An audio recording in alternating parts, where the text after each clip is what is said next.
So, good morning, welcome back guys. Isang panibagong umaga, panibagong video. So guys, kung nakapansin nyo ay may kahoy ako na antipulo dito guys. So medyo yung mga pomo natin ng pana ay mga luma na. Yan. So tatry ulit natin gumawa ng panibagong pomo ng pana. Ayan, hindi, ano na siya, may pattern. So gamitin lang natin dito pang putol ng lagare.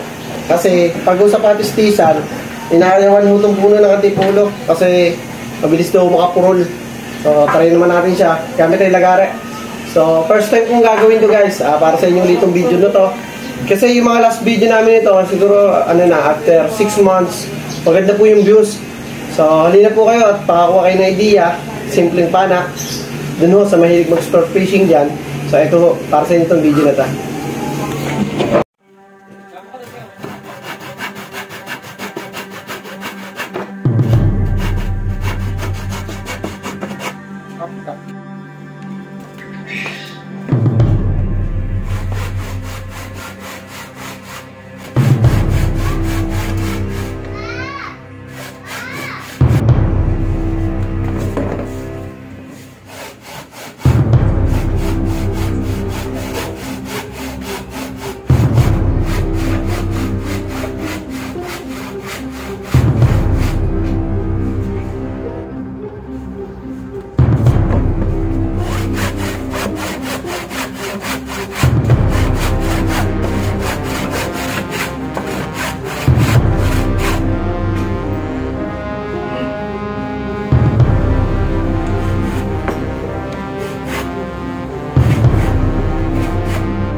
So guys, naputol ko na yung pomo ng pana.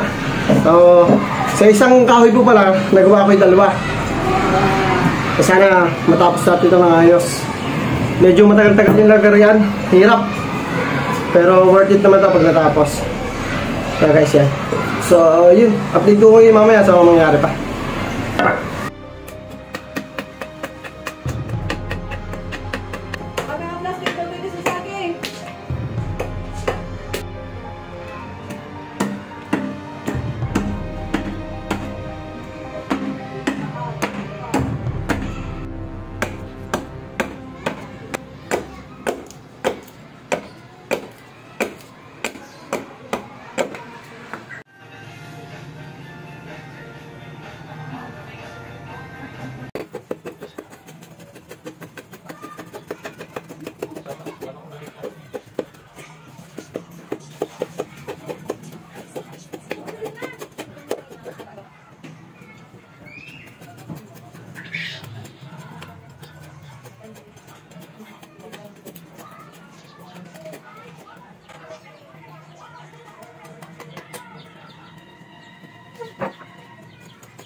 Napatunayan na ang puno ng antipolo ay masalimuot. Tatawag na masalimuot guys. Pagka dito mo tinaga sa kabila ay kaganto. Pero yung kabila hindi naman. So magdadala naman ito ay ang ating grinder. Tingin ko naman siya ng pambapping sa kahoy. Para naman medyo ang hirap labrahin guys kung kita nyo. Tuwid naman siya pero yung parang baluktot yung dulo. Habulin ko na lang siya ng grinder. Cute na. Pana lang natin ito pang tilapia. Pati panghipon. Yan. Shoutout kay Albert Adventure. Ganito lang kalaki yung malaki-laki lang naman ito konti sa pana niya.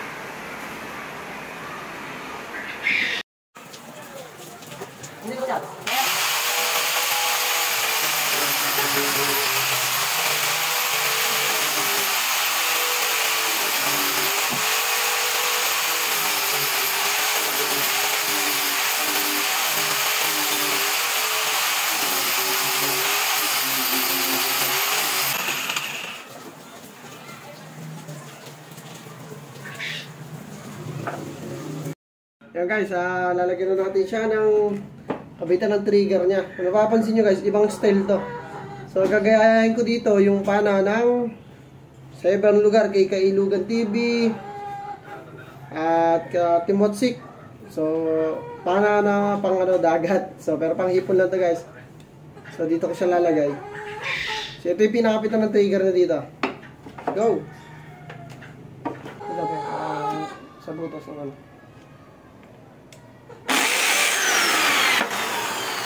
Sagad.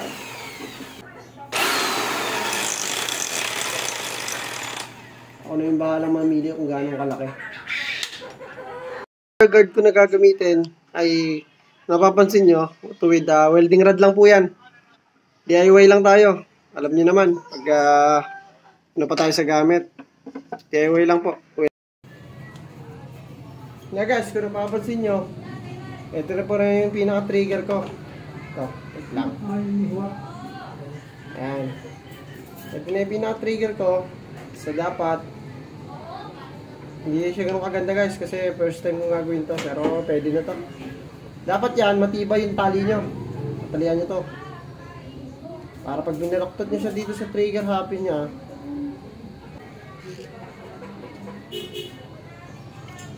Yan guys, pag walang taga-video. Yan. Tapos ito, liko nyo siya dito. Yan, kailangan. Liko.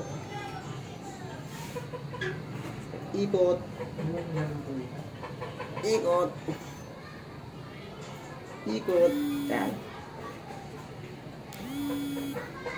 Yan guys, ito lang kasimple. So tapos ito, isasakto nyo sa gitna.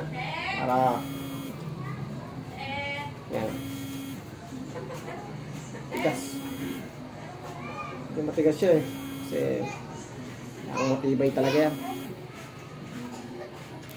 Kailangan natin ng plais. Mandusin natin ng ayos.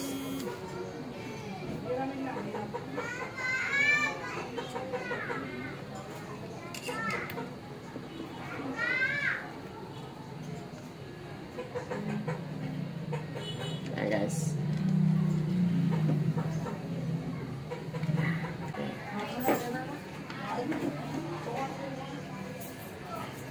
Ikot, kaya pa yan. Para hindi na natin puputulin. Isang ikot pa. Ayan na, ganda na siya. So, yung hulma na lang po ng ano ito, gagrinderin na lang natin yan. Tigas eh, hindi natin may iliko ng ayos. So, grinder na mahala sa kanya.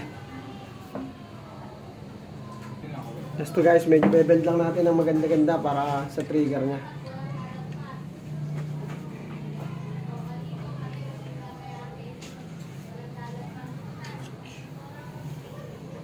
Yes. Yung matigas sa konti.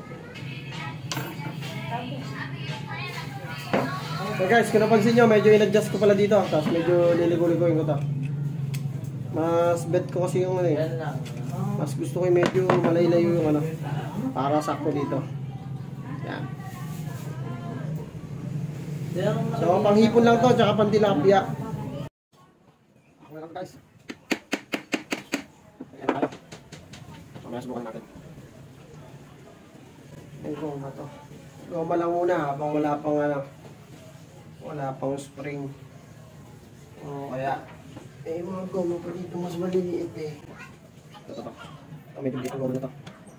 Tali ko na siya dito. Ayan guys.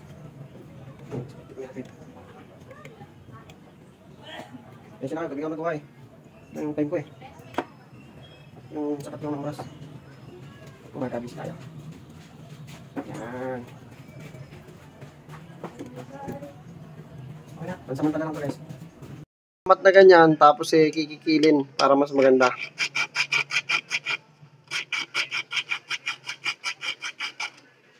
Guys, eto na po yung pana natin ginagawa. Yung panghipon, tsaka pantilapia. So siguro pwede rin ito sa mga hipon. Ay, ito.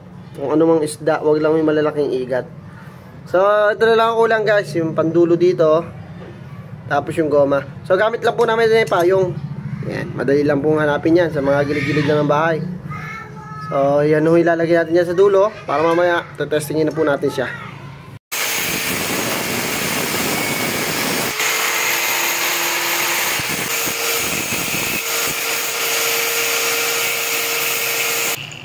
Ano po siya? Niya. So, dito na yung pang pigil niya para hindi siya umangat. Okay, kikikilin ko pa yung konti kasi nabibitin pa. Parang medyo maliit pa yung kanyang kagat. At pwede na natin siya itali. Nasa inyo na ho, yung depende kung anong gusto nyo haba yung dito sa dulo niya. Kaya ako, sakto lang ho ito. Para sa akin na ho. Yan po. Iliyahin ko na lang ito para mas lalong pumino. Mas maganda. Okay guys, ito na yung goma natin. So, maliit lang din siya. Kaya, babagay lang din natin doon sa pana.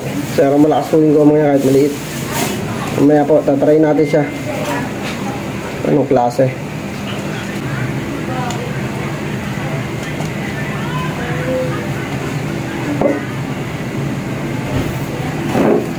Anong klase?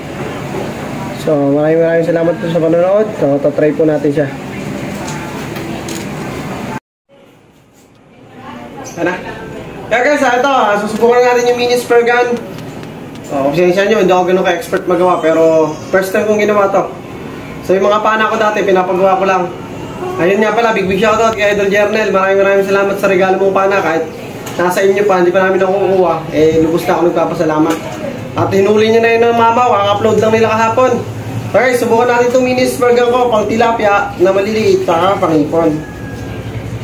Yan, nilagyan ko na rin ng tali guys. So ito, pansamantala lang to. Parang gusto ko spring ilalagay ko dito. So try na natin.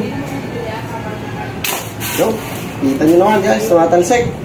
So big shoutout po kay Kuya Albert Adventure. Maraming salamat at binigyan mo ko ng idea. Ito, ginaya ko lang din yung pana ng Kuya Albert. So sana nag-enjoy po kayo. At maraming salamat sa walang sawang pagsuporta sa team ng Papa Moms TV. Kaya guys, kita-kit po tayo paglinaw. Susubukan natin siya kung kaya niyong pumatay ng pang isda o kaya hipon.